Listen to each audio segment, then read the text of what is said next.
ब्रह्मसूत्रम। ब्रह्मसूत्र ग्रंथ में page number 378 और 378 पेज के ऊपर से 12 नंबर की पंक्ति है।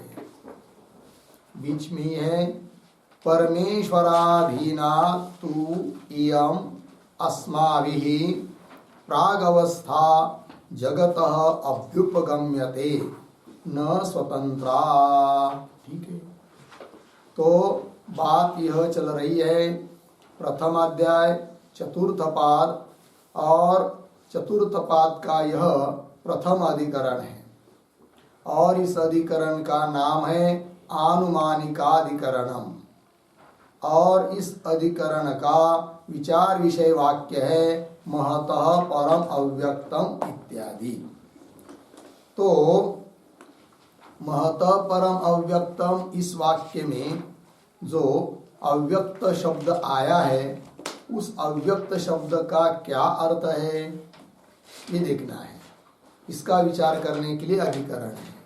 तो पूर्व पक्षी जो सांख्याचार्य लोग हैं उनका तो कहना है कि महतः परम अव्यक्तम इस वाक्य में जो अव्यक्त पद आया है उसका अर्थ प्रधान है, अर्थात प्रधान का प्रतिपादन वेद के द्वारा हो रहा है, ऐसा उनका कहना है। किंतु सिद्धांतियों ने उनका खंडन करते हुए कहा कि महतः परम अव्यक्तम इस वाक्य में आया हुआ जो अव्यक्त यह पद है उसका अर्थ प्रधान नहीं है, अपितु क्या अर्थ है फिर बताया शरीर अर्थ है। पुनः प्रश्न उपस्थित हुआ कि शरीर तो अत्यंत स्पष्ट है, ऐसा स्पष्ट जो कि व्यक्त शब्द के द्वारा कहने के लिए योग्य है, ऐसे शरीर को अव्यक्त शब्द से कैसा बता रही है श्रुति। तब उसका उत्तर दिया था कि यद्यपि शरीर स्पष्ट है, व्यक्त इस शब्द का प्रयोग उसमें शरीर में होने के लिए उचित है, तो भी अव्यक्त शब्द से शरीर ही लेना है। यद्यपि वैसा देखा जाए तो अव्यक्त शब्द का अर्थ है उन शरीर का जो मूल प्रकृति है भूत सूक्ष्म वो लेने हैं अव्यक्त शब्द से। तो भी यहाँ पर अव्यक्त शब्द से शरीर क्यों बताया जा रहा है फिर, तो उसके लिए कारण बताया था कि कार्य और कारण का अभेद होता है। इस दृष्टि से भूत सूक्ष्म रूप जो कारणवाचक अव्यक्त पद, उस अव्यक्त पद का प्रयोग उन भूत सूक्ष्म का कार्य जो स्थूल शरीर उसमें भी किया जा रहा है, और इसके लिए वैदिक उदाहरण भी कर दिया था। ठीक है, तब पुनः पूर्व पक्षी बोला कि अरे भाई यदि ऐसी बात है, अर्थात अव्यक्त पद के द्वारा आप भूत सूक्ष्म को ले रहे, अर्थात जगत की पूर्व अवस्था को ले रहे, नाम रूपात्मक यह जो जगत है जो कि व्यक्त है, और इसकी पूर्व अवस्था जो कि नाम रूप से रहित है, और ऐसे भूत सूक्ष्म को आप अव्यक्त पद से ले रहे, और उसी को तो हम फिर कहते हैं वही प्रधान है करके, वही अव्यक्त है। जगत की पूर्वावस्था मूल अवस्था जो नाम रूप से व्यक्त नहीं है उसी को तो हम अव्यक्त कहते हैं, और वही हमारे मत में प्रधान है, अर्थात प्रधानवाद तुम्हारे मत में सिद्ध हो जाएगा। तब उस पर सिद्धांति कह रहे हैं कि हमारे मत में प्रधानवाद सिद्ध नहीं होता है। यदि हम आपके तरह सांख्य लोग, तुम आपके तरह हम वेदांती यदि जगत का कारण कोई स्वतंत्र मानते, कोई स्वतंत्र अव्यक्त है, जगत की पूर्वावस्था रूप अव्यक्त शब्द का वाच्य कोई स्वतंत्र जगत का कारण हम मानते, तब हमारे मत में भी प्रधानवाद सिद्ध होता। किंतु हम उस जगत के पूर्व अवस्था को जो कि भूत सूक्ष्म है या अव्यक्त शब्द के द्वारा कही जाने वाली वो अवस्था है, बीज रूप अवस्था है, उसको हम स्वतंत्र नहीं मानते हैं, और वो सत्य भी नहीं है। तो स्वतंत्र नहीं है तो फिर कैसा है, तब इस पंक्ति में कहा जा रहा है कि परमेश्वराधीना, वो जो जगत की पूर्वावस्था है वो परमेश्वर के अधीन है, परतंत्र है, स्वतंत्र जगत को उत्पन्न करती नहीं है।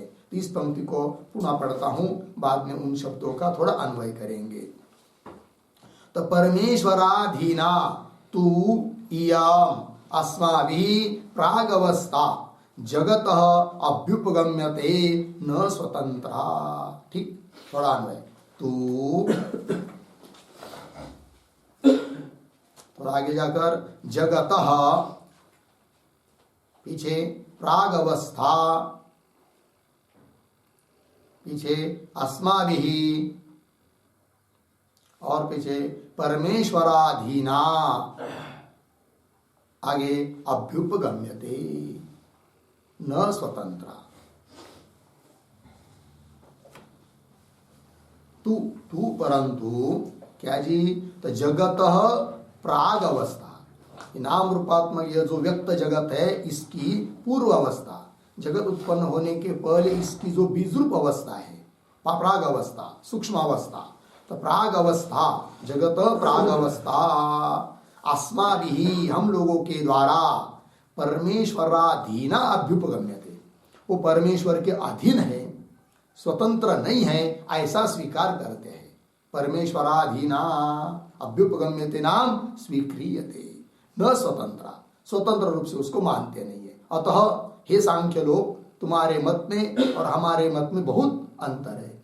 तुम उस प्रागअवस्था को क्या मानते हो? स्वतंत्र मानते हो, सत्य मानते हो, और मन चाहे वो जगत को उत्पन्न कर सकती है ऐसा आप उसको मानते हो। हमारे मत में वैसा नहीं है, वो तो परमेश्वर के आश्रित है और परमेश्वर के अधीन है और स्वतंत्र रूप से जगत को उत्पन्न करती नहीं है और अनिर्वचनीय है ये बात। फिर अब कदाचित सांख्याचार्य लोग बोलेंगे ऐसी अवस्था, ऐसी स्थिति है, और आपके मत में, वेदांति के मत में, तुम्हारे मत में तो जगत का कारण कौन बताया आपने? परमात्मा को, और परमेश्वरी भी जगत का कारण है। तो आप फिर उस प्राग अवस्था को, जिसको हम अव्यक्त शब्द से कहते हैं, तो उसके लिए तुम बीज रूप से भी कहते हो, वो मानने की जरूरत ही क्या है आपको? वो प्राग अवस्था, ऐसी कोई अनिर्वचनीय अवस्था मानने की जरूरत ही क्या है? ऐसा पूछेंगे कौन? सांख्याचार्य लोग वेदांतियों को। तब वेदांती कहते नहीं नहीं, वो तो हमको अवश्य माननी पड़ती है। वही कह रहे साच अवश्याभ्युपगंतव्या, सा जगत प्राग अवस्था, बीज अवस्था, ठीक है ना? सा अवश्याभ्युपगंतव्य, अवश्य रूप से वो स्वीकार करनी ही पड़ती है। क्यों? बता रहे आगे, अर्थवती ही सा, ही मतलब क्योंकि ये तो ही सा अर्थवती, ही सा अर्थवती, क्योंकि सा वो प्राग अवस्था कैसी है? अर्थवती। अर्थवती प्रयोजनवती, प्रयोजन वाली है।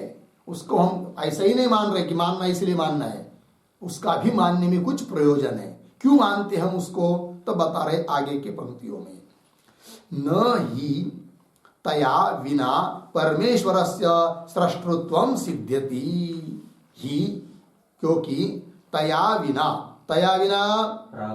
प्राग अवस्थया विना, है कि नहीं? उसको माया भी कहते हैं। उस माया के बिना, प्राग अवस्था के बिना, बीज अवस्था, सूक्ष्म अवस्था, जो वही एक ही चीज है, उसके बिना परमेश्वरस्य सृष्टृत्वम, परमेश्वर सृष्टृत्व मतलब परमेश्वर जगत का कर्ता है ना, वो उसमें कर्तृत्व, जगत निर्माण कर्तृत्व परमेश्वर में माया के बिना सिद्ध नहीं होता है।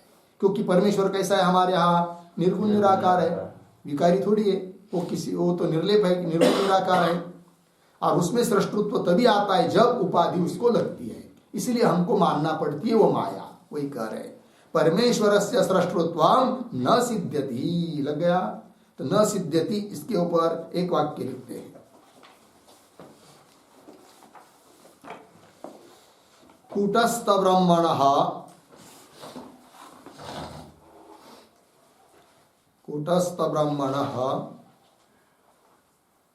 सृष्टृत्व सिद्ध्यर्थम, सृष्टृत्व सिद्ध्यर्थम अविद्या स्वीकार्या,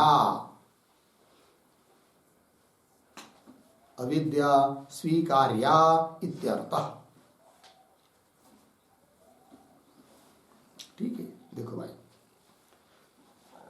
कूटस्थ ब्रह्मण, कूटस्थ शब्द का अर्थ होता है निर्विकार।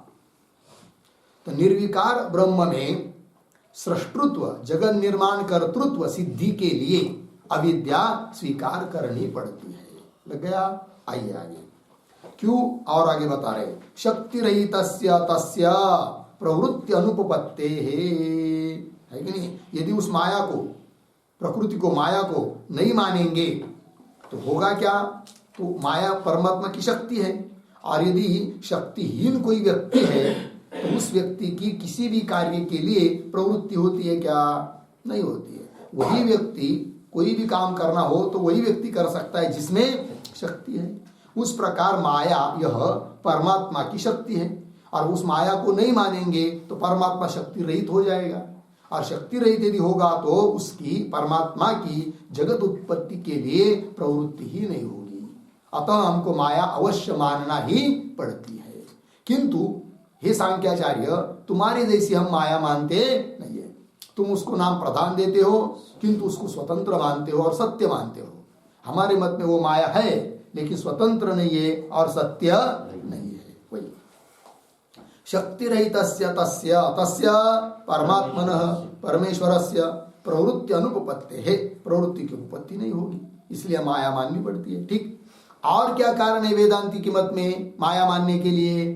तब और आगे दे रहे, मुक्तानाम च पुनः अनुत्पत्ति ही। ठीक है ना? हाँ, तो ये जो वाक्य है मुक्तानाम इत्यादि, मुक्तानाम के पूर्व में एक वाक्य लिखते छोटा सा अवतरण के रूप में, बंध मुक्ति व्यवस्थार्थम, बंध मुक्ति व्यवस्थार्थम अपि सा स्वीकार्या इति आह, सा स्वीकार्या इति आह मुक्तानाम इति।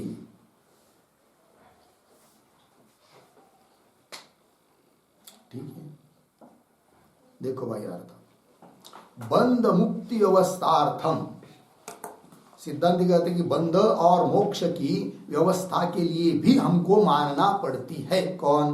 माया है कि नहीं? और वो अनिर्वचनीय, सत्य नहीं। यदि माया को नहीं मानेंगे तो बंध मोक्ष की व्यवस्था भी नहीं लगेगी। कौन बंधन में? जो माया से युक्त है, अविद्या रूप उपाधि से संलग्न है, वो बंधन में है। और जिसने तत्वज्ञान प्राप्त करके माया की निवृत्ति कर दी वो मुक्त हो जाता है, व्यवस्था लग जाती है। ठीक है, तो बंध मुक्ति व्यवस्थार्थम अपि सा स्वीकार्या इति आह मुक्तानाम इति। देखिए, मुक्तानाम च पुनः अनुत्पत्ति, जो लोग मुक्त हो गए, मोक्ष को प्राप्त हो चुके हैं, उनको पुनः बंधन की प्राप्ति होती नहीं है। अतः माया है और वह मिथ्या है। एक बार निवृत्त हुई तो पुनः वो जगत को उत्पन्न करती नहीं है। मुक्तानाम च पुनः अनुत्पत्ति, कुतः, क्यों पुनः उत्पत्ति नहीं होती है मुक्तों में? मुक्त पुरुषों में बंधन की उत्पत्ति पुनः क्यों नहीं होती है? तब कह रहे कुतः, प्रश्न उत्तर दे रहे, विद्या तस्याः बीज शक्तेः दाहात्, है कि नहीं? विद्या, विद्या ब्रह्म विद्या, उस ब्रह्म विद्या के द्वारा तस्याः बीज शक्ति, उस बीज शक्ति का अर्थात माया का क्या हो चुका है? दहा हो चुका है, भस्म हो चुकी, जल चुकी है। अतः वो पुनः मुक्तों को बंधन उत्पन्न कर नहीं सकती। वही कह रहे, विद्या तस्याः बीज शक्ति दाहात्, हो गया ना? इसलिए ऐसी माया हमने मानी है। अब माननी है तो कैसी मानना पड़ेगी? ऐसी ही मानना पड़ेगी कि जिसका नाश होने से, है कि नहीं, मुक्ति सिद्ध हो जाती है। ऐसी माया माननी पड़ती है। अतः बीज शक्ति दाहात् पद आया ना, उसके ऊपर एक वाक्य लिखेंगे,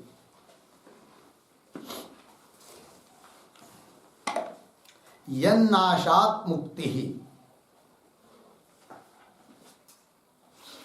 यन्नाशात् मुक्ति ही सा अविद्या स्वीकार्या,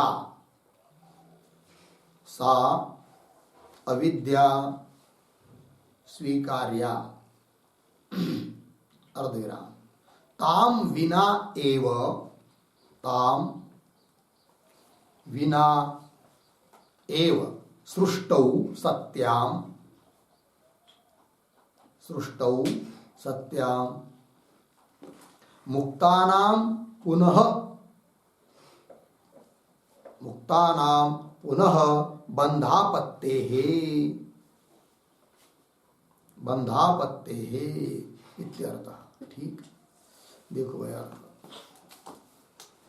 यन नाशात मुक्ति, जिसका नाश हो जाने से मोक्ष प्राप्त हो जाता है, सा अविद्या स्वीकार्या, ऐसी अविद्या स्वीकार करनी पड़ती है, चाहिए। ताम विना एव सृष्टो, ताम विना, उस माया के बिना ही यदि सृष्टि उत्पन्न हो जाए, माया है कि नहीं, सहकारी है परमेश्वर के लिए, तो माया से युक्त परमेश्वर जगत को उत्पन्न करता है, और माया के बिना ही यदि जगत उत्पन्न हो जाए तो दिक्कत होगी। फिर क्या कि किसी साधक ने प्रयत्न करके तत्वज्ञान प्राप्त किया, माया की निवृत्ति कर दी, अब मुक्त हो गया, और माया के बिना ही जगत उत्पन्न होने लगेगा, तो उस मुक्त पुरुष में पुनः आपसे आप क्या आ जाएगा, बंधन शुरू होगा, जगत बंधन उत्पन्न होने लगेगा। अतः माया के बिना जगत उत्पन्न होता नहीं है, बंधन उत्पन्न होता नहीं है। और ऐसी वो माया है कि जिसका नाश होने से पुनः वो जगत उत्पन्न करती नहीं है, नष्ट हो गई, नष्ट ही हो गई तो क्या करेगी। तो ताम विना एव सृष्टो, ताम विना माया विना, माया के बिना यदि सृष्टौ जगत उत्पन्न होने लग जाए तो सृष्टौ सत्याम, तो मुक्ता नाम पुनः बंधापत्ते, तो मुक्तों के लिए पुनः बंधन हो जाएगा। अतः माया के बिना सृष्टि उत्पन्न होती नहीं है, और सृष्टि उत्पन्न करने के लिए माया माननी पड़ती है। ठीक है, अतः माया हमको अवश्य माननी है। विद्या तस्या बीज शक्ति है दाहात, हो गया। अब आगे चलिए, अब माया तो मानना ही है, किंतु सांख्याचार्यों ने जिस प्रकार प्रधान को माना है वैसी माया हमारे मत में नहीं, उससे विलक्षण है। उस प्रधान से कैसी विलक्षण है माया, इस बात को बताने के लिए आगे का वाक्य आ रहा है, अविद्यात्मिका ही इत्यादि। तो अविद्यात्मिका, उसके पूर्व में एक वाक्य लिखते हैं उदाहरण के रूप में, तस्याः अविद्यायाः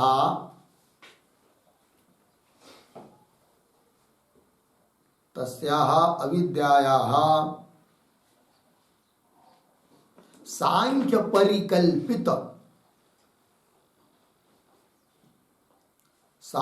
परिकल्पित सत्य स्वतंत्र प्रधानात्, सत्य स्वतंत्र प्रधानात् वैलक्षण्यम आह,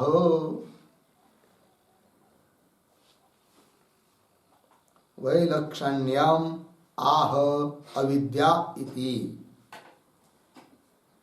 ठीक है, देखो भाई अर्थ, तो तस्याः अविद्यायाः, वो जो अविद्या है, तस्याः अविद्या वैलक्षण्यम, उस अविद्या में विलक्षणता है, किससे, तब बीच में आया सांख्य परिकल्पित, सांख्य लोगों ने परिकल्पित कल्पना की गई, जो किया गया जो प्रधान, कैसा, सत्य स्वतंत्र, ऐसा जो प्रधान की कल्पना की है सांख्य लोगों ने, उस प्रधान की अपेक्षा वैलक्षण्यम, तस्याः मायायाः वैलक्षण्यम, उस माया में विलक्षणता है प्रधान की अपेक्षा। वो कैसा, क्या, पंक्ति के द्वारा भाष्य में दे रहे हैं, अविद्यात्मिका ही बीज शक्ति ही अव्यक्त शब्द निर्देशा परमेश्वराश्रया मायामयी महासुषुप्ति ही यस्याम स्वरूप प्रतिबोध रहिताः शेरते संसारिणः जीवाः। ठीक है, तो अंतिम के जो दो चार शब्द है ना, उसमें उसका अन्वय, तो क्या कि यस्याम स्वरूप प्रतिबोध रहिताः, आगे संसारिणः जीवाः शेरते। ठीक है, अब देखिए भाई वो कैसी माया है, तो कह रहे एक एक बात, अविद्यात्मिका, अविद्यात्मक है वो कौन, माया, जगत की प्राग अवस्था बीज शक्ति अविद्यात्मक है, अज्ञानात्मक है। अविद्यात्मिका और कैसी, बीज शक्ति है, संस्कार रूप है, बीज शक्ति है, ये जगत का बीज रूप है। और अव्यक्त शब्द निर्देशा, अव्यक्त शब्द के द्वारा जिसका निर्देश होता है, उल्लेख होता है, जिसके लिए अव्यक्त शब्द का प्रयोग किया जाता है, ऐसी वो अविद्यात्मिका माया बीज शक्ति। अव्यक्त शब्द निर्देशा। और कैसी? परमेश्वराश्रया, परमेश्वर परमात्मा के आश्रय से वो रहती है कि नहीं? परमात्मा का आश्रय लिए बिना वो रह ही नहीं सकती, क्योंकि वेदांत मत में वो माया कल्पित है, अध्यस्त है, और कल्पित पदार्थ अधिष्ठान के बिना रह नहीं सकता, अतः वो परमेश्वर के आश्रित है, परमेश्वराश्रया। और कैसी है भाई? मायामयी। मायामयी मतलब क्या? मायामयी मतलब परतंत्र है, स्वतंत्र नहीं है। तो मायामयी इस शब्द से क्या कहना चाहते हैं? तो मायामयी शब्द के ऊपर एक वाक्य लिखेंगे, प्रसिद्ध माया सदृशा।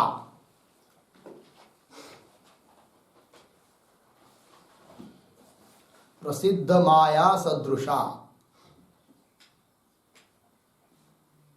अर्धविराम, यथा लोके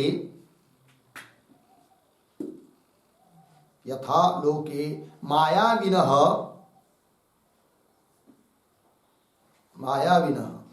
परतंत्रा माया अस्ति, परतंत्रा माया अस्ति, पूर्णविराम, तथा अविद्या परतंत्रा अस्ति, अविद्या परतंत्रा अस्ति, अर्धविराम, प्रधानवत् स्वतंत्रा नास्ति इत्यर्थः, प्रधानवत् स्वतंत्रा नास्ति इत्यर्थः। ठीक है, देखो भाई अर्थ। तो उस अविद्या को एक पद दिया विशेषण मायामयी। मायामयी मतलब क्या? प्रसिद्ध माया सदृशा, दुनिया में जो माया प्रसिद्ध है उसके सदृश व्यवहार में। कैसे? उदाहरण देकर समझा रहे हैं। यथा लोके, लोक व्यवहार में, मायाविनः परतंत्रा माया, मायावी जो मायावी, माया जिसके अधीन है उसको कहते हैं क्या? मायावी। तो षष्ठी मायाविनः, उस मायावी के परतंत्र रहती है, अधीन रहती है। कौन? माया। जैसा मायावी कोई जादूगर है और वो जादू कर रहा है, तो उसकी माया उसके क्या है? अधीन है। वो जगत को माया दिखा सकता है कि नहीं? स्वयं को नहीं। जैसे उदाहरण, उसने क्या किया? जादू करने का प्रयास किया। कोई पेड़ का बीज, आम का बीज वहां पर रख दिया, उसके ऊपर कपड़ा ढक दिया और दिखा दिया, देखो देखो देखो देखो। फिर वो कपड़ा ऊपर उठने लगा, फिर वहां पेड़ दिखाई देने दिया। वो सब क्या है? माया। या कागज फेंके और दिखाई दिया क्या? नोटा, पैसा। नहीं, अब जगत को दिखाई दे रहा है वो क्या? कि सब पैसा है करके, कि माया है।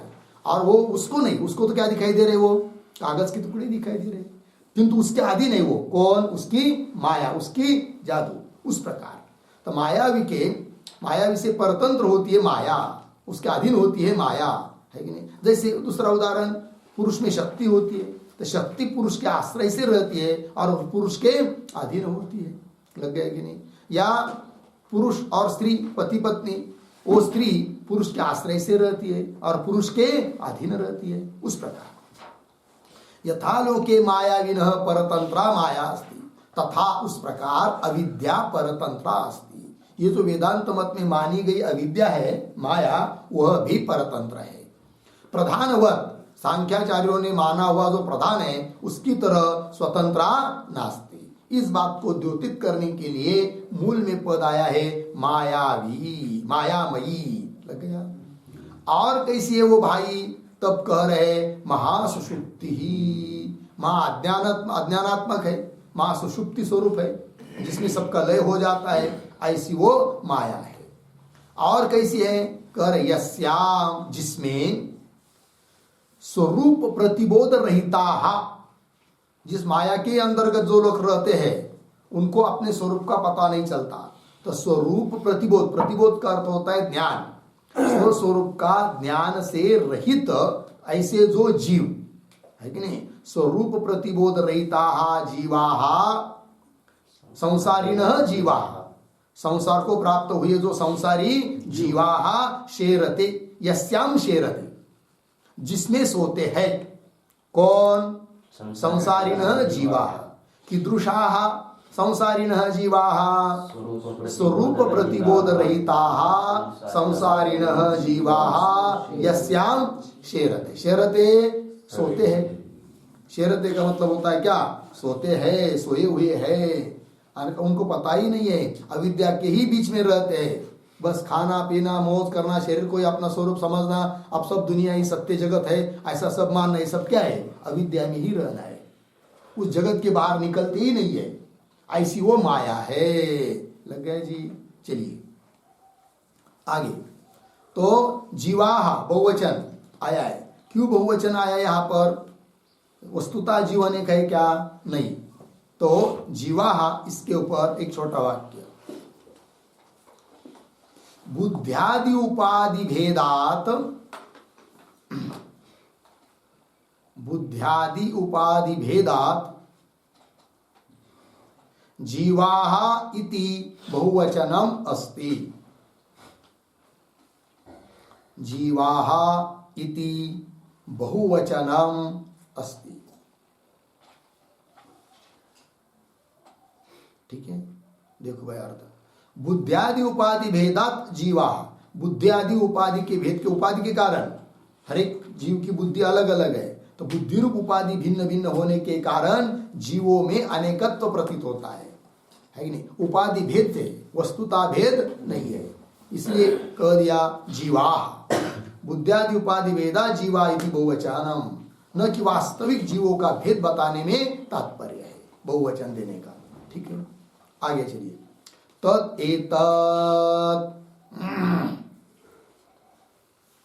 तदेतत् अव्यक्तम क्वचित आकाश शब्द निर्दिष्टम। अब कौन बात कही जा रही है? तो अव्यक्त का, माया का वर्णन हो रहा है कि नहीं? तो तदेतत् की पूर्व में एक छोटा वाक्य अवतरण, अविद्यायाम श्रुति प्रमाणम अपि अस्ति। श्रुति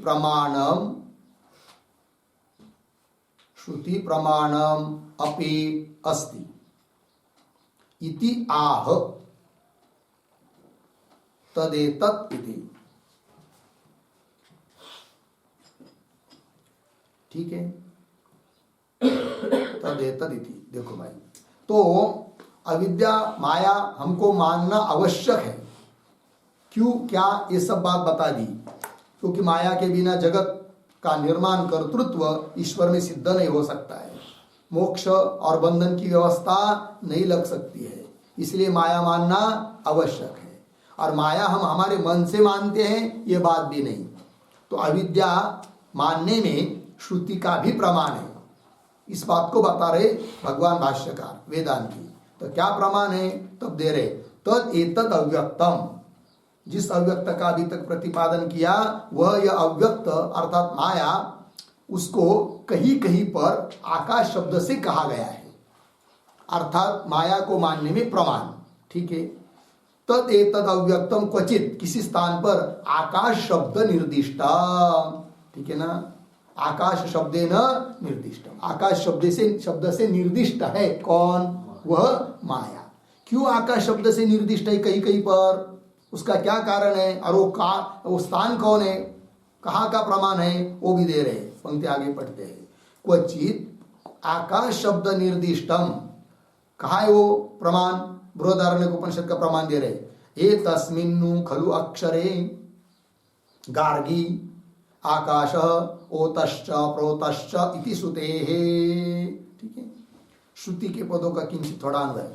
गार्गी, हे गार्गी, पीछे एतस्मिन्नु खलु अक्षरे आकाश ओतश्च प्रोतश्च।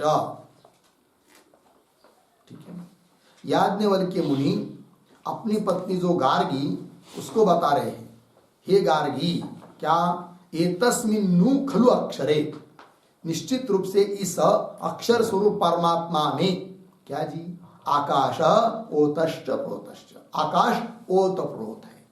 अर्थात आकाश शब्द से किसको बताया? अविद्या को ही बताया। कैसे? देखिए, ओत प्रोत कैसा है वो आकाश? माया। तो जैसे कि रज्जु के ऊपर रज्जु में सर्प कैसा है? ओतप्रोत है, मतलब सर्प रज्जु को छोड़कर कहीं रह ही नहीं सकता है। लग गया ना? ये सर्प का रज्जु में ओतप्रोत भाव।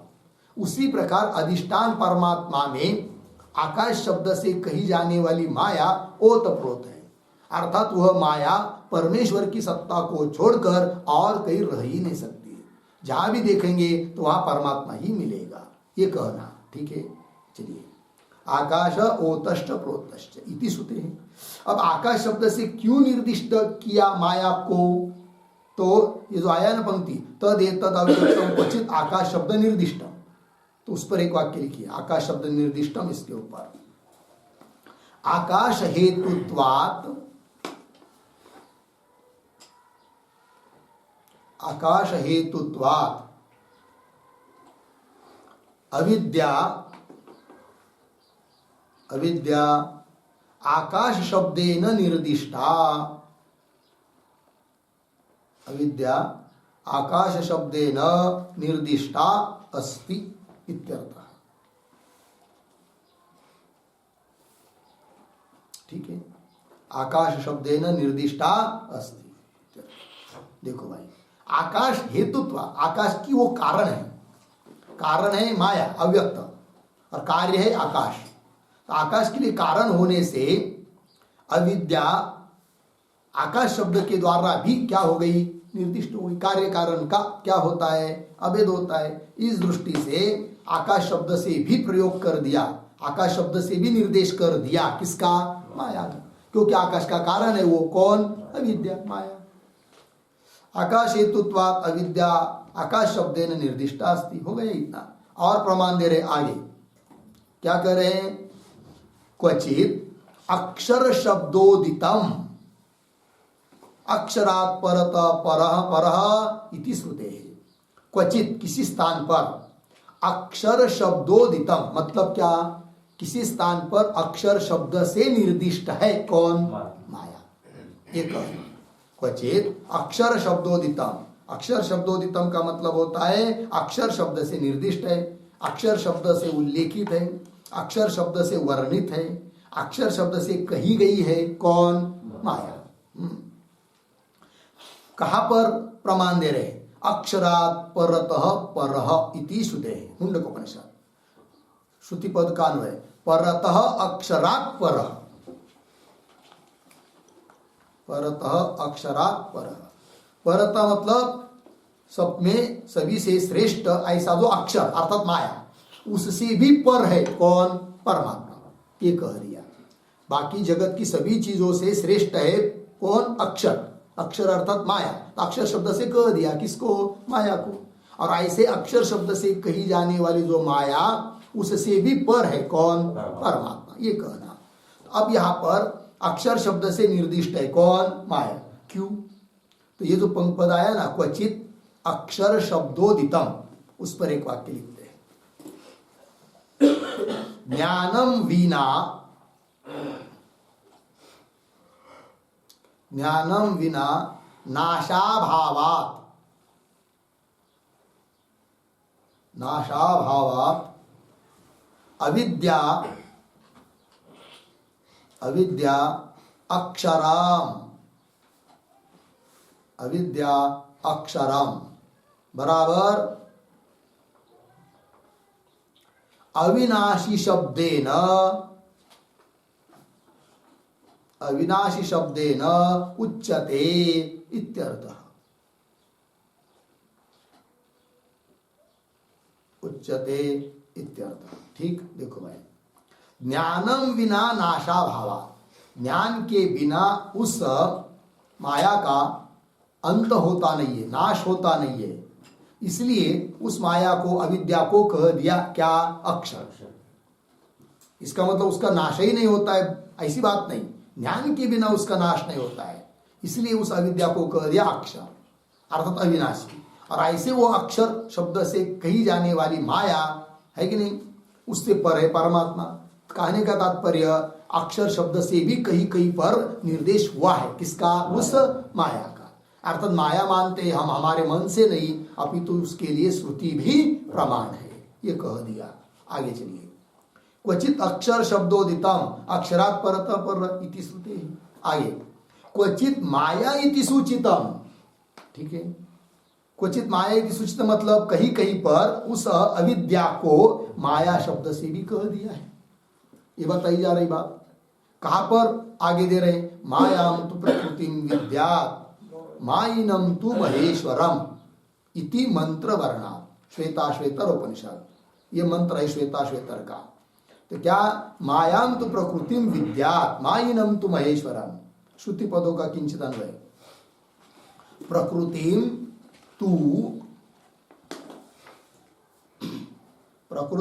तु मायाम विद्यात्, मायाम विद्यात्, आगे सरल है, मायिनम तो महेश्वरम। देखो यार, प्रकृति जो है वो कारण, उपादान कारण, उसको तो तुम माया ही समझो, मायाम विद्यात्। और माया ही मायिनम, माया वाला जो, उसको परमेश्वर समझो, महेश्वर समझो, ऐसा मंत्र है, ठीक है। तो वही लिखा है शुरू में, क्वचित माया इति सूचितम, कहीं कहीं पर उस अविद्या को माया शब्द से सूचित किया है। तो क्यों, तो माया इति, इस पर भी एक वाक्य लिखते हैं, विचित्र कार्यकारित्वात्,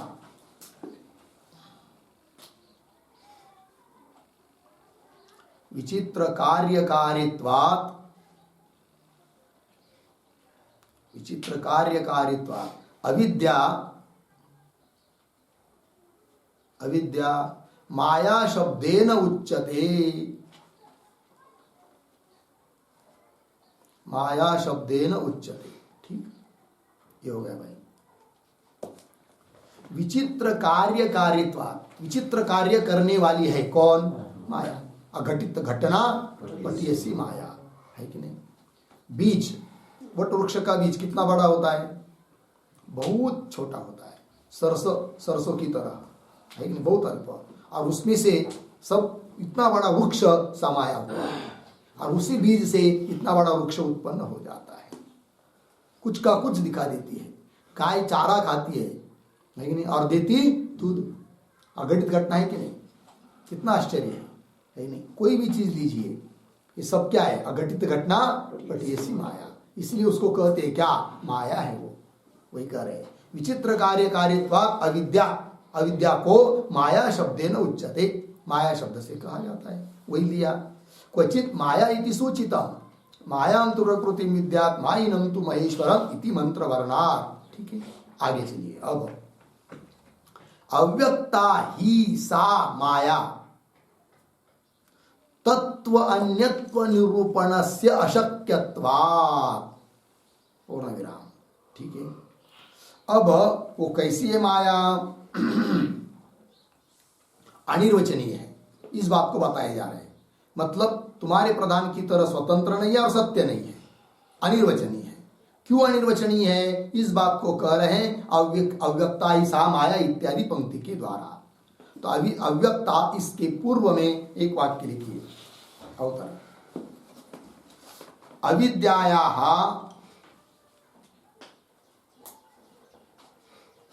अविद्यायाः ब्रह्म अभेदान्यत्वाभ्याम, ब्रह्माभेद अभेद अन्यत्वाभ्याम अनिर्वाच्यत्वेन, अनिर्वाच्यत्वेन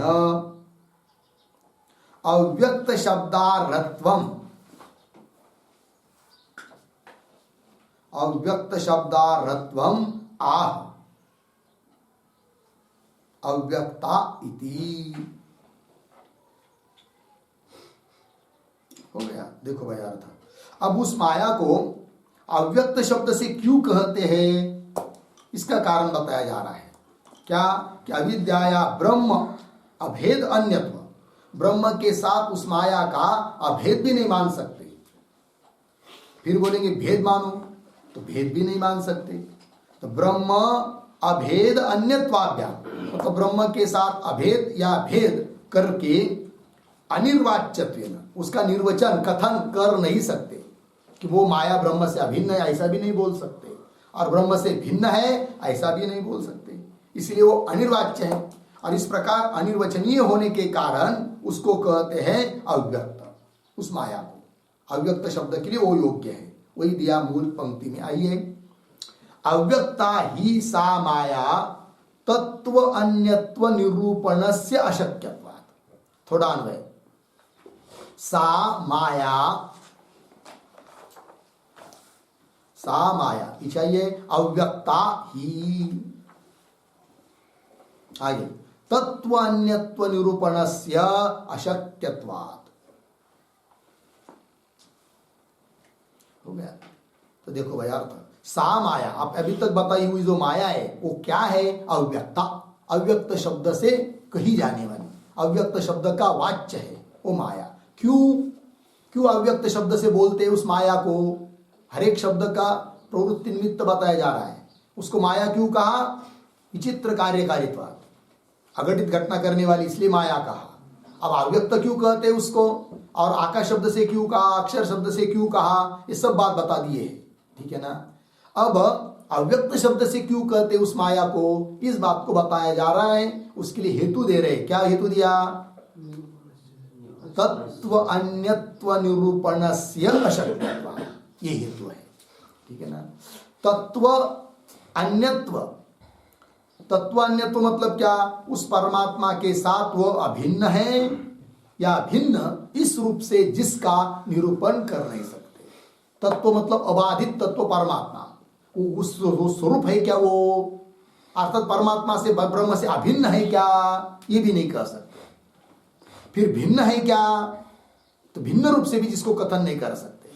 तत्व अन्यत्व, तत्व मतलब वो तत्व स्वरूप है, ब्रह्म स्वरूप है, अर्थात ब्रह्म से अभिन्न है, इस रूप से जिसका निर्वचन कर नहीं सकते, कथन कर नहीं सकते।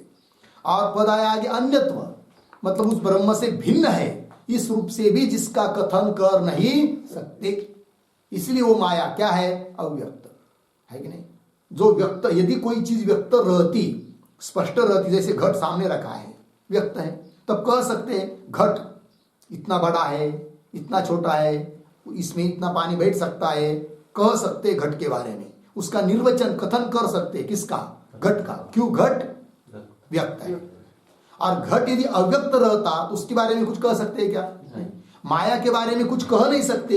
यदि वो व्यक्त रहती तो उसके बारे में भी कुछ प्रतिपादन कर पाते, किंतु उसके बारे में कुछ प्रतिपादन नहीं कर पा रहे। इसका मतलब वो क्या है? व्यक्त है क्या? नहीं। व्यक्त नहीं है तो फिर कैसी है वो? अव्यक्त है। इसलिए उसको अव्यक्त पद से कहते हैं। अब प्रश्न उपस्थित होगा कि ब्रह्म के साथ अभिन्न ब्रह्म स्वरूप उसको क्यों नहीं माना जाए, है कि नहीं। अभेद रूप ब्रह्म से अभिन्न है, ऐसा यदि मानेंगे माया को तो क्या होगा? उस माया को ब्रह्म स्वरूप मानेंगे, ब्रह्म से अभिन्न मानेंगे, तब क्या होगा? उसका बाद नहीं हो पाएगा, उसकी निवृत्ति नहीं हो पाएगी, क्योंकि ब्रह्म क्या है? अबाधित तत्व है, और तत्स्वरूप उसके साथ अभिन्न मानेंगे माया को, तो ब्रह्म ज्ञान होने पर भी उसकी क्या नहीं होगी? निवृत्ति नहीं होगी। इसलिए ब्रह्म के साथ अभिन्न नहीं मान सकते माया को। अब फिर बोलेगा कोई भिन्न मानो, फिर ब्रह्म से भिन्न है माया, तो ब्रह्म से भिन्न भी नहीं मान सकते। क्यों? ब्रह्म से यदि भिन्न मानेंगे तो क्या होगा? अभेद प्रतिपादन श्रुति के साथ विरोध आएगा, क्योंकि अद्वितीय ब्रह्म है, ब्रह्म को छोड़कर और कोई है ही नहीं, द्वैतापत्ति होगी यदि भिन्न प्रतिपादन करेंगे तो। अतः उसको भिन्न भी नहीं मान सकते। दूसरी बात, शक्ति और शक्तिमान इनमें भेद नहीं माना जाता, है कि नहीं। और माया को यदि भिन्न मानेंगे, इसका मतलब शक्तिमान जो परमात्मा, उससे आप भिन्न मान रहे शक्ति को, ये भी दिक्कत होगी। अतः उसको भिन्न करके भी कथन कर नहीं सकते, ऐसी वो माया है। फिर बोलेंगे कोई भिन्ना भिन्न रूप मानो माया को, तो भिन्ना भिन्न रूप भी नहीं मान सकते, क्योंकि दो विरोधी धर्म एक जगह आते नहीं है। ऐसी वो अनिर्वचनीय माया है। और उसको सत रूप से भी नहीं कथन कर सकते, असत रूप से भी कथन नहीं कर सकते। उस माया को सत क्यों नहीं कर सकते? उसका बाद होता है, इसलिए सत नहीं कह सकते। असत क्यों नहीं कह सकते उसको? उसकी प्रतीति आती है कि नहीं। जगत काल में कार्य रूप से प्रतीति आ रही है कि नहीं। और मैं कुछ नहीं जानता, मतलब आज्ञान रूप से उसकी प्रतीति आती है, अतः उसको असत नहीं मान सकते, क्योंकि असत पदार्थों की प्रतीति होती नहीं है। उदाहरण वंद्यापुत्र असत है, प्रतीति नहीं होती। उस प्रकार माया यदि असत होती तो प्रतीति नहीं होती, जबकि प्रतीति हो रही है, अतः माया असत नहीं है, सत भी नहीं असत भी नहीं, निर्वचन नहीं कर सकते, है कि नहीं। फिर बोलेंगे सत असत उभय रूप मानो, तो उभय रूप नहीं मान सकते, क्योंकि दो विरोधी धर्म एक जगह आते नहीं है। तो सत रूप से असत रूप से उभय रूप से जिसका कथन नहीं कर सकते, ऐसी है माया। यदि वो व्यक्त रहती तो उसको कुछ न रूप से, सत रूप से या असत रूप से, किसी न किसी रूप से कथन कर पाते, किंतु किसी रूप से उसको कथन नहीं कर पा रहे। इसका मतलब माया कैसी है, अव्यक्त है, अव्यक्त पद से कही जाने वाली है, ठीक है। और उसको सावयव भी नहीं मान सकते और निरवयव भी नहीं मान सकते।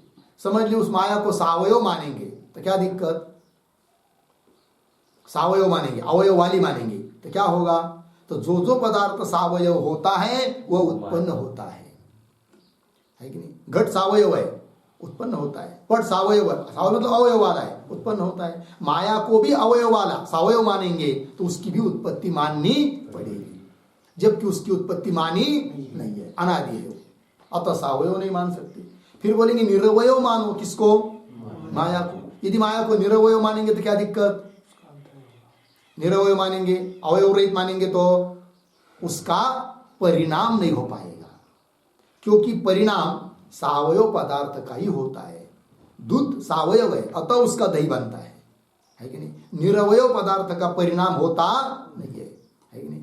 माया को यदि निरवयव मानेंगे तो जगत रूप से वो जो परिणत हो रही है वो नहीं हो पाएगी। जब कब माया को निरवयव मानेंगे तो, अतः माया को न सावयव मान सकते न निरवयव।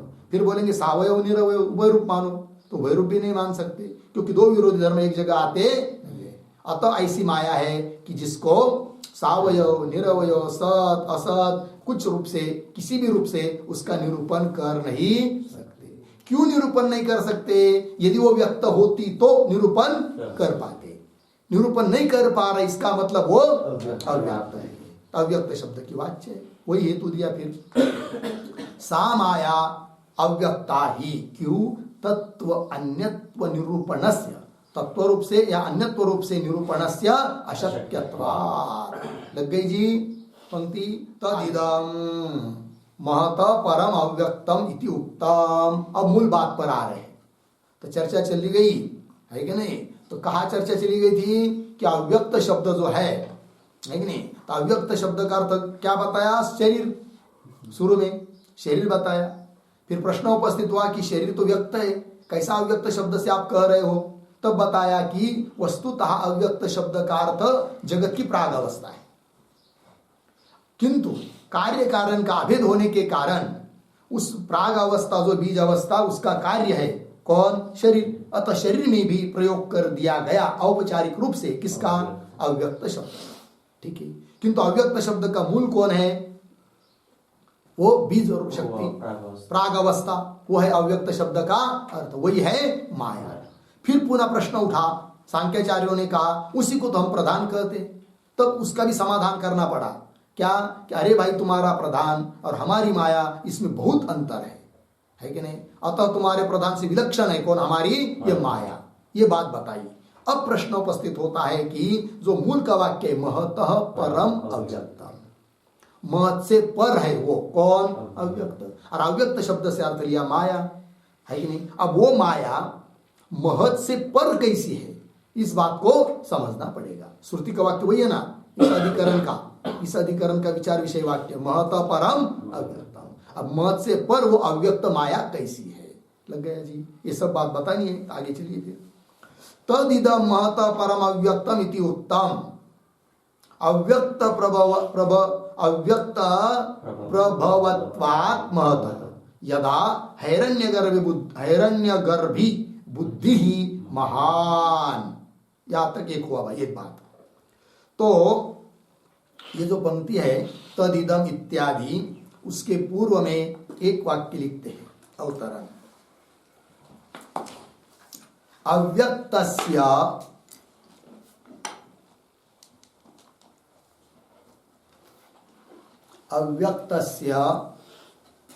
महतः परत्वम, महतः परत्वम कथम भवति, कथम भवति इति अतः आह,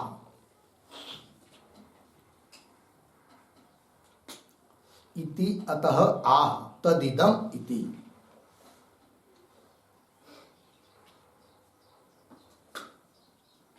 ठीक है, देखो भाई, अव्यक्त जो है वह महत से पर, महत की अपेक्षा श्रेष्ठ कैसा है, इस बात को अब बताना है। ठीक है, याद आ रही है ना, पीछे का जो वाक्य था, कौन वाक्य था? इंद्रियेभ्यः पराहर्ता अर्थेभ्यश्च परम मनः, मनसस्तु परा बुद्धि, बुद्धेरात्मा महान पर, फिर आ गया महत परम। ठीक है, तो महत से भी पर है कौन? अव्यक्त। लेकिन महत शब्द से कौन? तो महत परम अव्यक्तम के पूर्व में क्या था? बुद्धेः आत्मा महान पर, बुद्धि की अपेक्षा महान आत्मा पर है। तो महान आत्मा इस शब्द से कौन ले रहे हो? जो ले रहे हो, फिर वही आया आगे महत पर, जो महान आत्मा है ना, उससे पर है कौन? अव्यक्त। अब महान आत्मा इस शब्द का क्या अर्थ, इसका निर्णय हो चुका है। पीछे दो अर्थ बताए, एक जीव अर्थ किया था और दूसरा हिरण्यगर्भ की बुद्धि यह अर्थ किया था। किस शब्द का? महान आत्मा। फिर आगे जो पद आया महत परम, महान से पर, तो महान शब्द से दोनों में से कोई भी अर्थ ले सकते। फिर एक तो जीव किंवा हिरण्यगर्भ की बुद्धि। समझ लीजिए, थोड़ी देर के लिए ध्यान दीजिए, महान शब्द से, महान आत्मा शब्द से अर्थ लेंगे हिरण्यगर्भ की बुद्धि, बराबर। फिर जो वाक्य आगे का महत परम अव्यक्तम, महान से पर है अव्यक्त, तो महान शब्द से कौन लिया? हिरण्यगर्भ की बुद्धि। अब उस हिरण्यगर्भ की बुद्धि से पर श्रेष्ठ वो अव्यक्त अर्थात माया कैसी है, ये बताना पड़ेगा। अब ध्यान दीजिए, तो माया, तो माया से उत्पन्न होता है कौन? हिरण्यगर्भ और हिरण्यगर्भ की बुद्धि, अर्थात हिरण्यगर्भ की बुद्धि कार्य है और उसका कारण है कौन? माया। माया अव्यक्त है कि नहीं? और कार्य की अपेक्षा कारण श्रेष्ठ होता है। अतः महत परम अव्यक्तम, हिरण्यगर्भ की बुद्धि से भी श्रेष्ठ है वो अव्यक्त माया। लग गई पंक्ति, एक बात हो गई। अब महान शब्द का अर्थ यदि जीव लेंगे तब वो तो बात आगे के वाक्य में आएगा, पहले इस वाक्य का अर्थ पूरा कर लेते हैं। पंक्ति देखिए, तदिदम महत परम अव्यक्तम इति उक्तम, ये बात पीछे कही है, ये वाक्य आया है कि तद इदम, इदम अव्यक्तम, ये कैसा है? महत परम अव्यक्तम इति उक्तम, कहा है। अब वो कैसा महत से पर है अव्यक्त? तब देखिए, अव्यक्त प्रभवत्वात्, ये ना, अव्यक्त प्रभवत्वात् महतः, महतः अव्यक्त प्रभवत्वात् हेतु, महान अर्थात हिरण्यगर्भ की बुद्धि अव्यक्त से उत्पन्न होती है, इसलिए वो अव्यक्त उस हिरण्यगर्भ की बुद्धि से अर्थात महत से पर है, श्रेष्ठ है। वही कह रहे हैं, यदा हिरण्यगर्भी बुद्धि महान है कि नहीं? यदा मतलब जब, महान शब्द का अर्थ आप हिरण्यगर्भ की बुद्धि करते हैं, तब उस हिरण्यगर्भ की बुद्धि से श्रेष्ठ है कौन? अव्यक्त। क्यों? अव्यक्त प्रभवत्वा, अव्यक्त से उत्पन्न है वो कौन? हिरण्यगर्भ की बुद्धि, इसलिए उस हिरण्यगर्भ की बुद्धि से श्रेष्ठ है कौन? अव्यक्त। पंक्ति लग रही कि नहीं? पंक्ति देखिए पुनः, तदिदम महत परम अव्यक्तम इति उक्तम, ये जो कहा है पीछे, तो वो कैसा सिद्ध होगा फिर? तो कह रहे अव्यक्त प्रभवत्वात् महत, महत अव्यक्त प्रभवत्वात्। कब? यदा हिरण्यगर्भ बुद्धिमान, तो कैसा पढ़ना इसको? यदा हिरण्यगर्भी बुद्धि महान, यदा मतलब जब, महान मतलब महान शब्द का अर्थ जब हिरण्यगर्भ, तो हिरण्यगर्भ की बुद्धि को लेते हैं। तो पंक्ति कैसी हुई? यदा हिरण्यगर्भी बुद्धि ही महान है कि नहीं? तो आद्यरूप हो जाएगा तदा, तब क्या होगा पीछे? तो तदिदम, हाँ नहीं, तदा, हाँ, महत अव्यक्त प्रभवत्वात्, महान अव्यक्त से उत्पन्न हुआ होने के कारण, फिर पीछे तदिदम महत परम अव्यक्तम इति उक्तम, ये युक्ति युक्त हो जाएगा। लग गया अर्थ? चलिए, तो ये जो वाक्य है ना थोड़ा सा टेढ़ा मेढ़ा, उसके ऊपर एक वाक्य लिखते हैं तो सरल अर्थ सिद्ध हो जाएगा। यदा यदा हैरण्यगर्भी बुद्धि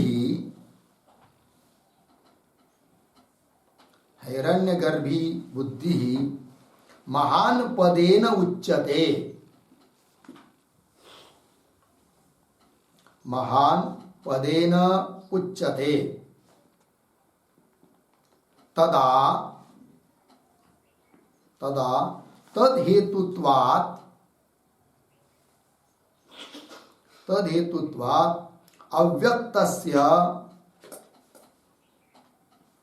अव्यक्तस्य परत्वं भवति, अव्यक्तस्य परत्वं भवति इत्यर्थः।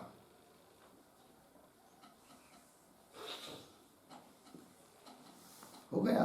देखो भैया, यदा जब हिरण्यगर्भ बुद्धि महान पदेन उच्यते, महान पद से हिरण्यगर्भ की बुद्धि जब कही जाती है तो तदा तब तो तद हेतुत्वा, तद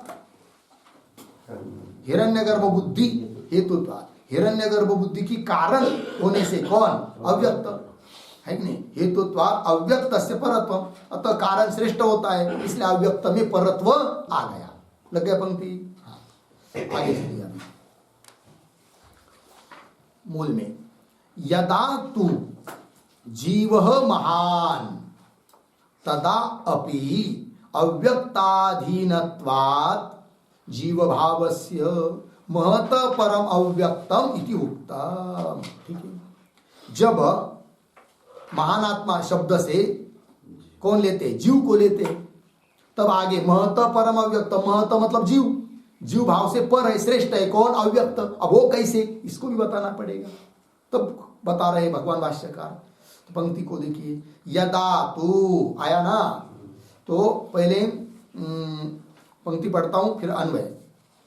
यदा तू जीव महान तदा अपि अव्यक्ताधीनत्वात् जीव भावस्य महत परम अव्यक्तम इति उक्तम। देखो अन्वय कैसा? यदा तू जीव महान तदापि, तदा अपि थोड़ा आगे, जीव भावस्य पीछे अव्यक्ताधीनत्वात्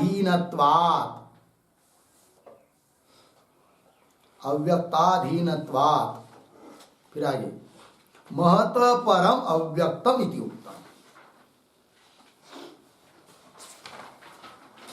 ठीक है, अर्थ को देखेंगे। अर्थ करने के पहले यदा तू, ये जो आया ना यदा तू जीवो इत्यादि, यदा के पूर्व में एक छोटा वाक्य लिखते हैं अवतरण। प्रतिबिंबस्य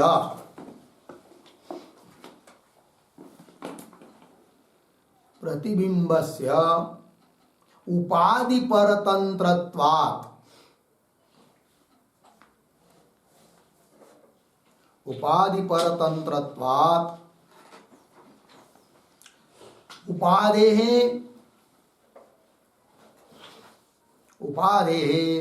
प्रतिबिंबात्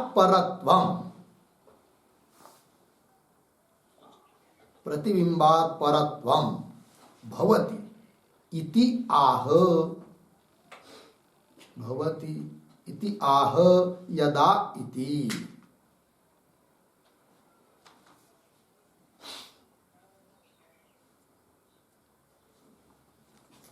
ठीक है, देखो भाई, प्रतिबिंब से उपाधि परतंत्रत्वात्, प्रतिबिंब जो होता है कि नहीं, वो उपाधि से अधीन होता है, उपाधि के अधीन होता है कि नहीं? जैसे मुख है और आगे दर्पण है, दर्पण में मुख का प्रतिबिंब पड़ा है, तो वो प्रतिबिंब कैसा है? उपाधि जो दर्पण उसके अधीन है। ठीक है ना? हाँ, तो प्रतिबिंब से उपाधि परतंत्रत्वात्, इसलिए उपाधि, अब देखिए दो चीज, एक परतंत्र है एक स्वतंत्र है। दर्पण स्वतंत्र है, उसमें पड़ा हुआ प्रतिबिंब परतंत्र। तो फिर दोनों में कौन श्रेष्ठ? जो स्वतंत्र है वो श्रेष्ठ। तो उपाधि जो दर्पण वो श्रेष्ठ है प्रतिबिंब की अपेक्षा। ये नियम तो वही करे क्या? प्रतिबिंब से उपाधि परतंत्रत्वात्, परतंत्र होती है उपाधि की, परतंत्र होता है प्रतिबिंब। इसलिए उपाधि है प्रतिबिंबात परत्व, प्रतिबिंब की अपेक्षा परत्व श्रेष्ठत्व है किसमें? उपाधि में। वही बात यहां कही जा रही है। जीव क्या है? अविद्या में पड़ा हुआ प्रतिबिंब है, अतः वो परतंत्र है। कौन? जीव है ना। और जीव की उपाधि कौन है फिर? वही अविद्या है ना। और प्रतिबिंब की अपेक्षा पर होती है कौन? उपाधि। अतः यहाँ पर अविद्या और उपाधि अव्यक्त वो क्या हुआ? पर हुआ। ये कहना है। पंक्ति को देखिए, यदा तु जीवो महान, महान शब्द का अर्थ क्या करेंगे? जीव। महान आत्मा शब्द से अर्थ करेंगे जीव। फिर आगे आया महत परम अव्यक्तम, तो महान महान मतलब जीव, जीव से पर है कौन? अव्यक्त।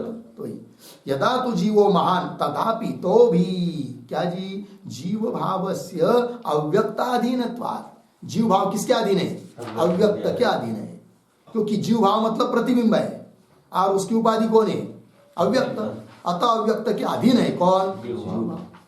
जिसके अधीन है वो श्रेष्ठ है कि नहीं? क्योंकि वो क्या है? परतंत्र हुआ कौन? जीव भाव। तो वही जीव भावस्य अव्यक्ताधीनत्वात्, अव्यक्त के अधीन होने के कारण महत परम, महान जो जीव उससे पर है कौन? अव्यक्त। महत परम अव्यक्तम इति उक्तम। लग गया? आगे अविद्या ही अव्यक्तम।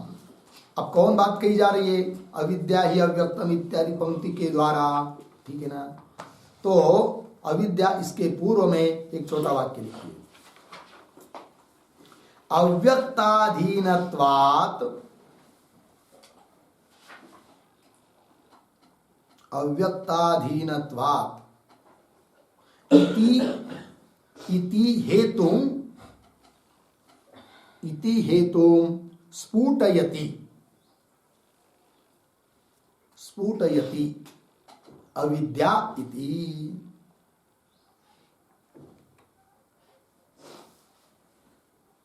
अविद्या इति हो गया।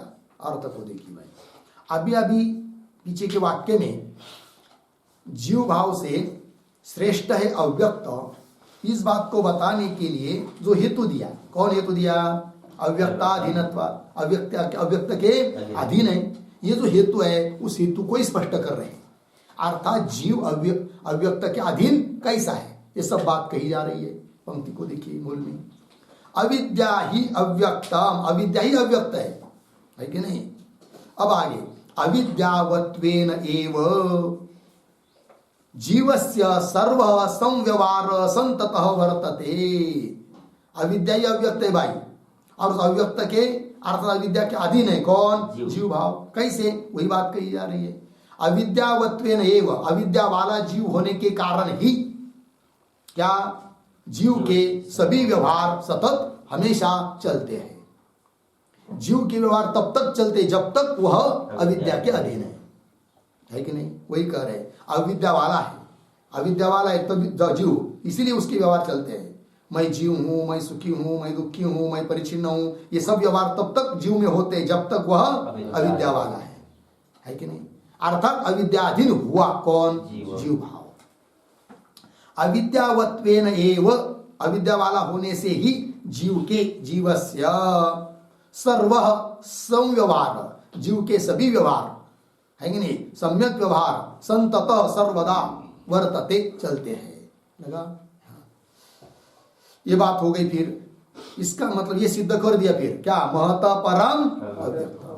महान शब्द से अर्थ आप चाहे हिरण्यगर्भ की बुद्धि ले लो चाहे जीव ले लो, दोनों से भी श्रेष्ठ हो गया कौन? अव्यक्त। अव्यक्त पदवाच्य अविद्या माया। इतनी बात हुई कि नहीं? ठीक है ना। अब आगे क्या बात कही जा रही है देखिए, तच्च अव्यक्त गतम महत परत्वम अभेदोपचारात् विकारे शरीरे परिकल्प्यते। ठीक है ना, ध्यान दीजिए थोड़ा सा। कहा चर्चा चल रही है? महतः परम अव्यक्त। महान से पर है अव्यक्त, कैसा वो सिद्ध कर दिया है कि नहीं। अब सिद्धांतियों को पूछेंगे क्या, अव्यक्त पद से आपने अविद्या ली, माया, और उस माया में अविद्या में महान से श्रेष्ठत्व, महत से परत्व कैसा है वो भी बता दिया, बात ठीक। किंतु ये जो प्रसंग चल रहा है इस अधिकरण का, क्या कि इंद्रियभ्य परायरता इत्यादि वाक्य में महत परम अव्यक्तम उसी में आया हुआ आगे का वाक्य है, और अव्यक्त शब्द का अर्थ आप शरीर कर रहे थे, पीछे के मंत्र में बताया हुआ जो रूपक है उसमें से शरीर अर्थ ले रहे हो, किससे, अव्यक्त शब्द से। ध्यान दीजिए, अब महत परम अव्यक्तम, महान से पर अव्यक्त है वो अविद्या है, माया है, ठीक, ये समझ गए हम।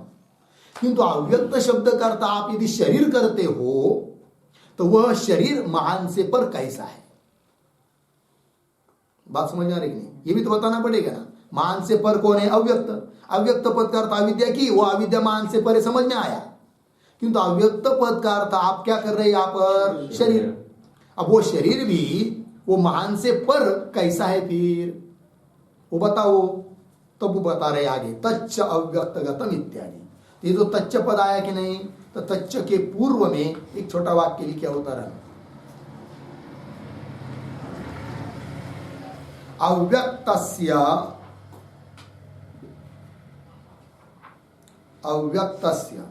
परत्वे अपि,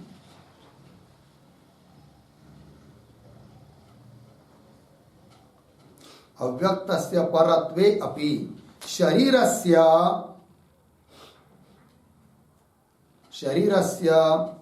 अव्यक्तत्वं कथम,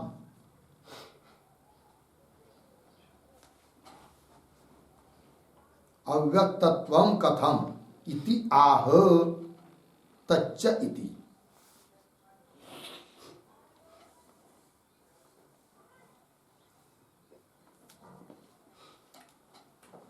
हो गया ना, तच्च इति। ध्यान दीजिए, अर्थ देखिए गई, अव्यक्त से परत्व, अव्यक्त जो अविद्या वो पर होने पर भी, श्रेष्ठ होने पर भी शरीर अव्यक्त कैसा है, क्योंकि अव्यक्त शब्द का अर्थ आपने किया शरीर, वो अव्यक्त कैसा है ये बात पहले समझाओ। फिर शरीर को अव्यक्त क्यों कहा, अव्यक्त शब्द से शरीर क्यों लेना, ये बात समझ में आने के बाद फिर बताओ क्या कि वो महान पर श्रेष्ठ कैसा है, महत से है कि नहीं, वो शरीर पर कैसा है वो बाद में, पहले शरीर अव्यक्त कैसा है ये बात बताओ, ठीक है ना। आइए फिर, तच्च अव्यक्त, तच्च अव्यक्तगतम महत परत्वम अभेदोपचारात् तद्विकारे शरीरे परिकल्प्यते, ठीक है ना। क्या जी, तच्च अव्यक्तगतम, अव्यक्त, अव्यक्त अविद्या, अविद्या में विद्यमान, गत मतलब विद्यमान, उस अविद्या में माया में विद्यमान कौन, महत परत्व, मान से पर बताया ना अविद्या को, तो उस अविद्या में विद्यमान है क्या, परत्व, श्रेष्ठत्व।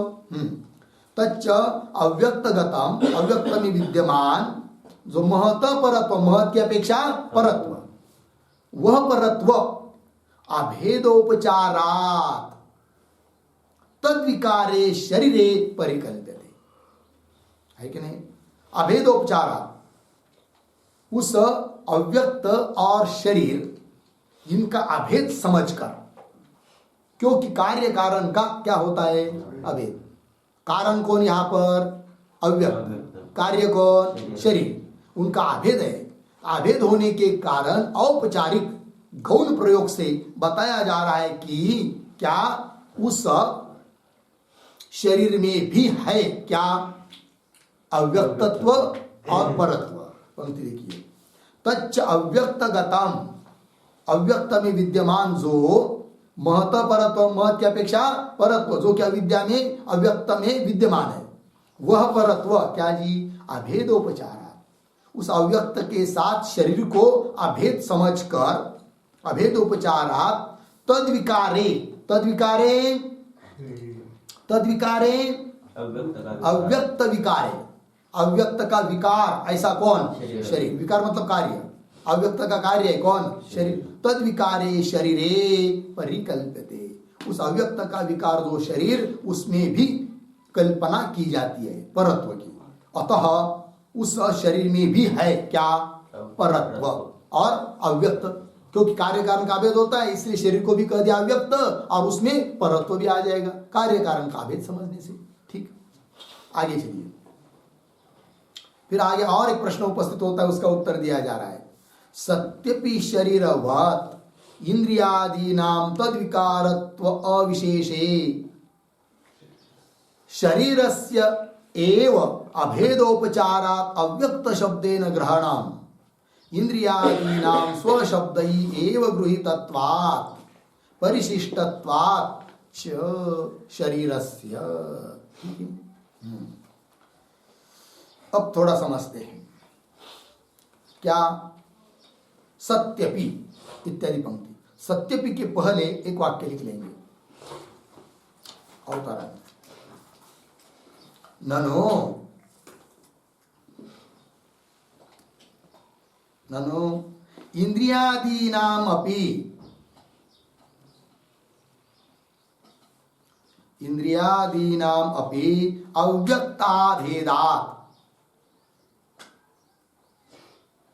अव्यक्ताभेदात्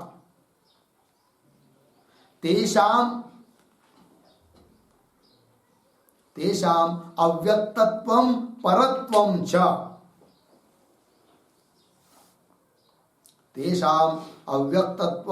परत्वं च कथं न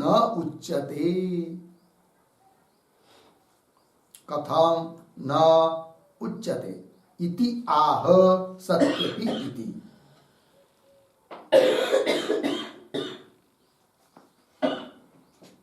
सत्यपीति हो गया। देखो भैया अर्थ, ननु इंद्रियादीनामपि अव्यक्ताभेदात् तेषाम अव्यक्तत्वं परत्वं च कथम न उच्यते। ध्यान दीजिए थोड़ा सा, बात क्या चल रही है? बात यह चल रही है कि महत परम अव्यक्तम, बराबर अव्यक्त पद का प्रयोग हुआ और अव्यक्त पद से ले रहे शरीर को। ध्यान दीजिए, अव्यक्त पद से किसको लेना है? शरीर को। प्रश्न उपस्थित हुआ कि अव्यक्त पद से शरीर क्यों लिया? उत्तर क्या? अव्यक्त पद का अर्थ मूल तो होता है अविद्या, किंतु अव्यक्त पद से या शरीर क्यों ले रहे हैं? कि उस शरीर का और अव्यक्त का क्या है? अभेद। ये उत्तर दिया। तब और एक प्रश्न उपस्थित होता है कि उस अव्यक्त अर्थात अविद्या, उसका कार्य जैसा शरीर है, उसी प्रकार उस अविद्या का कार्य इंद्रिय भी है। शरीर जैसे अविद्या से उत्पन्न हुआ है, वैसे इंद्रिय भी किससे उत्पन्न हुए हैं? अविद्या से उत्पन्न हुए हैं, बराबर है कि नहीं? मगर अविद्या से उत्पन्न हुआ शरीर, उस शरीर को जैसे आप अव्यक्त पद से बोल रहे हो, अव्यक्त पद का अर्थ शरीर कर रहे हो, उसी प्रकार अव्यक्त पद से उत्पन्न है इंद्रिय। तब उस अव्यक्त पद से जैसा आप शरीर को ले रहे हो, उसी प्रकार इंद्रियों को क्यों नहीं ले रहे हो? बात समझ में आ रही कि नहीं? अव्यक्त से उत्पन्न जैसा शरीर है, वैसे इंद्रिय भी है। तो श्रुति में आया हुआ जो अव्यक्त पद है, उस अव्यक्त पद का अर्थ आप शरीर कर रहे, क्यों? कि अव्यक्त से उत्पन्न है शरीर। तब हम भी कहेंगे कि अव्यक्त से उत्पन्न, अविद्या से उत्पन्न जैसा शरीर है, उसी प्रकार उस अविद्या से उत्पन्न इंद्रिय भी है। अव्यक्त पद का अर्थ इंद्रिय भी कर लो, क्यों नहीं करते? फिर शरीर ही क्यों करते? बात समझ में आ रही कि नहीं? ये प्रश्न समझ में आया ना? वही अवतरण ने लिख दिया आपको। ननु इंद्रियादीनामपि अव्यक्ताभेदात्, इंद्रिय भी अव्यक्त से क्या है? अभिन्न है, क्योंकि कार्य कारण का अभेद होता है।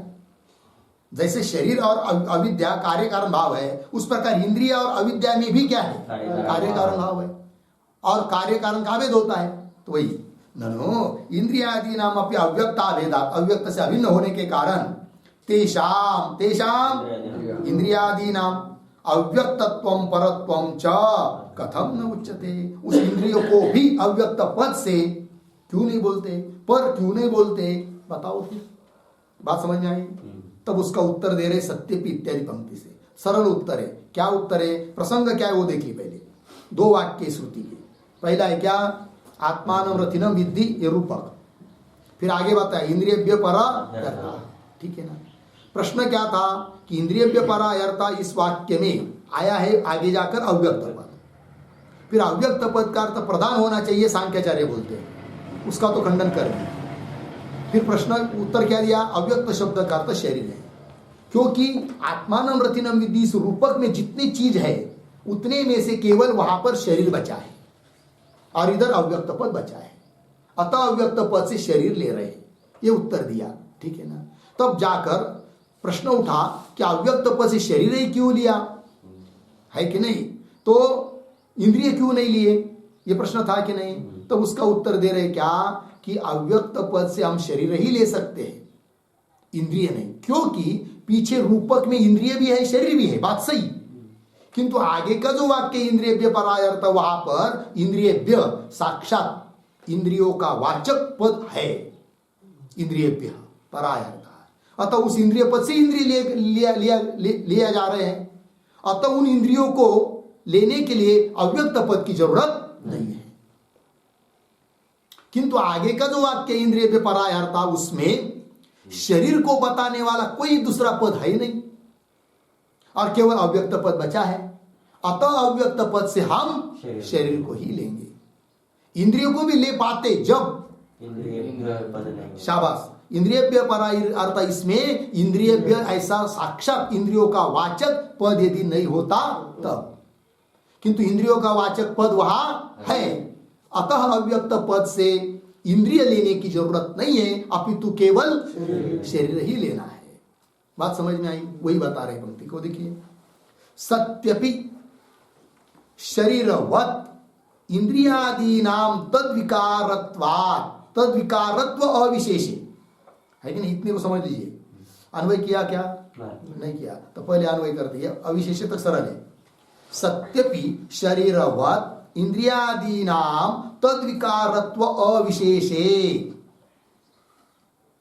आगे एक शब्द छोड़कर आगे, अभेदोपचारात्, पीछे शरीरस्य एव, आगे अव्यक्त शब्देन ग्रहणम, आगे सरल है।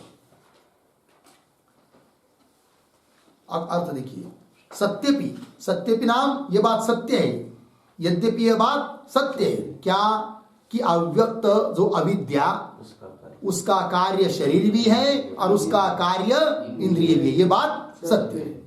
पंक्ति देखिए, सत्यपि शरीरवत्, शरीर की तरह, इंद्रियादीनाम, इंद्रियादिकों में भी, तद्विकारत्व, तद्विकारत्व तद अव्यक्त है कि नहीं, तद मतलब अव्यक्त, विकार कार्य, अव्यक्त का कार्य है, तद्विकारत्व अविशेषे, अविशेषे समाने अपि, विशेष कहते भिन्न है कि नहीं, अविशेष मतलब समाने अपि, ऐसा अर्थ है उस शब्द का, ठीक है ना। सत्यपि शरीरवत् इंद्रियादीनां तद्विकारत्व अविशेष, उस अव्यक्त का विकार, दोनों में अविद्या का विकार रही है क्या, शरीर और इंद्रिय दोनों भी क्या है, अव्यक्त का विकार है, दोनों में समान बात है, तो भी अविशेषे सत्यपि सति अपि क्या, अव्यक्त शब्देन नहीं, अभेदोपचारात्, अभेदोपचार करके शरीर से एव अव्यक्त शब्देन ग्रहणम, अभेद करके शरीर को ही लेंगे, किससे, अभेद शब्द से, शरीर से एव अव्यक्त शब्देन ग्रहणम, अव्यक्त शब्द से केवल शरीर को ही लेंगे, इंद्रियों को नहीं। क्यों, बता रहे आगे, इंद्रियादीनाम स्वशब्दैहि एव गृहीतत्वात्, इंद्रियों का ग्रहण करने के लिए स्वशब्द मतलब इंद्रियों का वाचक शब्द आगे के वाक्य में है, कौन सा, इंद्रिय, इंद्रियादीनाम स्वशब्दैहि एव गृहीतत्वात्, और दूसरा हेतु परिशिष्टत्वाच्च, दूसरा हेतु क्या, परिशिष्ट, कौन बचा हुआ है, केवल पीछे शरीर ही बचा है, अतः अव्यक्त पद से केवल शरीर ही लेंगे, ठीक है। स्वशब्द ये गृहीतत्वात् परिशिष्टत्वात् च शरीरस्य, शरीर परिशिष्ट है कि नहीं, अतः उसको ही लेंगे अव्यक्त शब्द से, न कि इंद्रियों को। हो गया जी, ये बात हो गई। तो क्या क्या बात हुई फिर? तो महत परम अव्यक्तम, महान से पर अव्यक्त वो अविद्या है, और उस अविद्या का कार्य शरीर है। अभेदोपचार से अव्यक्त शब्द का अर्थ शरीर लेंगे, और उस महान से अर्थात हिरण्यगर्भ की बुद्धि से और जीव से भी वो शरीर भी पर है। क्यों? वह शरीर अव्यक्त से अभिन्न है, इस दृष्टि से। अतः अव्यक्त पद का अर्थ शरीर कर लिया, और अव्यक्त पद का अव्यक्त पद से शरीर ही क्यों लिया, ये भी बात बताया। और परत्व इसलिए है उस शरीर में कि शरीर में महान से परत्व, शरीर में मतलब महान से, महान मतलब हिरण्यगर्भ की बुद्धि या जीव, उससे श्रेष्ठ शरीर भी है। क्यों? उस अव्यक्त से अभिन्न होने के कारण उसमें श्रेष्ठता है, न कि स्वतः। औपचारिक प्रयोग है कि नहीं? तो कुल मिलाकर निर्णय हुआ कि अव्यक्त शब्द का अर्थ शरीर है, प्रधान नहीं। बस सांख्याचार्यों का खंडन करना था हमको, वो हो गया। प्रधान अर्थ नहीं, अर्थात प्रधान का प्रतिपादन वेद के द्वारा नहीं है। अतः उस प्रधान में शब्दत्व नहीं है, अपितु अशब्दत्व। इसलिए इक्षतेर ना शब्दम, शब्द के द्वारा उसको बताया नहीं है, वेद के द्वारा उस प्रधान को बताया नहीं है। अतः उस प्रधान को जगत का कारण मान नहीं सकते। अतः जन्माद्य से तो यहां पर लक्षण ब्रह्म का ही है, न कि प्रधान का। क्योंकि प्रधान जगत का कारण है ही नहीं है। प्रधान जगत का कारण क्यों नहीं है? प्रधान का प्रतिपादन वेद ने किया नहीं है। महत परम अव्यक्तम, यहां पर भी अव्यक्त शब्द से प्रधान बताया ही नहीं है, अपनी तो शरीर बताया है। अतः प्रधानवाद का खंडन हो रहा है। बात लगी? बस आगे क्या आ रहा है फिर? अन्य तू, और कुछ लोग अन्य तरह से कुछ चिंतन करते हैं इन दो सूत्रों का, उसका विचार हम लोग कल करेंगे। ओम पूर्णमदः पूर्णमिदं पूर्णात् पूर्णमुदच्यते पूर्णस्य पूर्णमादाय पूर्णमेवावशिष्यते। ओम शांति शांति।